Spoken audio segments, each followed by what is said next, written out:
Hey, I'm Nathan. I run Buff Bar Bristol. We're based in the UK, and this is my video blog for Nails Top Nail Artist Season 9.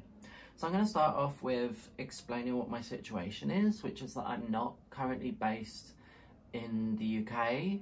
I'm away from home. I'm here in Spain supporting a friend of mine who's just had major surgery. So I don't have access to the resources and materials and equipment and kit that I usually would do, which has been a challenge for me, but has also forced me to become really creative with the stuff that I do have.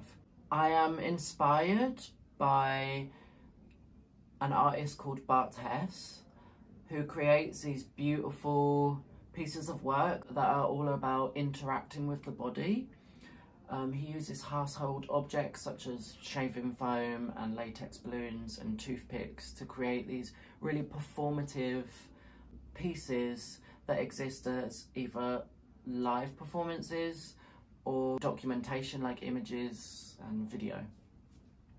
I'm also inspired by lava formation, so I was looking at how lava forms these like really organic flowing shapes, and I could see that there was a correlation between the lava and Bart Hess's work, and I knew that this was something that I wanted to recreate. I used a hot glue gun, which I got from the local hardware store here in Spain, to create these blobs, these shapes, which was difficult because it's a hard material to work with. It's hot, it really burns, and it's also like unpredictable, and you have to work with it in a really specific way. So there were some restrictions and limitations there to how quickly I could work, in what ways I could work. I started off by wrapping pieces of tinfoil around my fingers to sculpt almost like a mold of my fingers.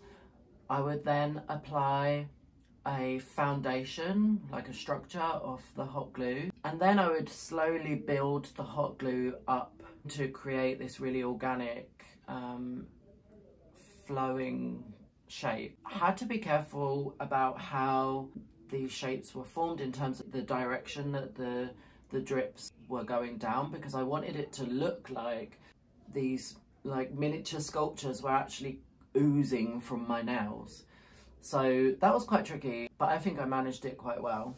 I think if I was going to recreate this look again using more traditional nail materials, I'd probably use something like a polygel or like a moldable gel, something that has like a higher viscosity that I could shape and then apply it to acrylic extension or a gel extension, and then paint afterwards. I managed to find a really spot on spray paint from the local hardware shop again, which was the perfect colour, the perfect very Perry colour, and then just spray painted the sculptures that I had made, and yeah, that's it.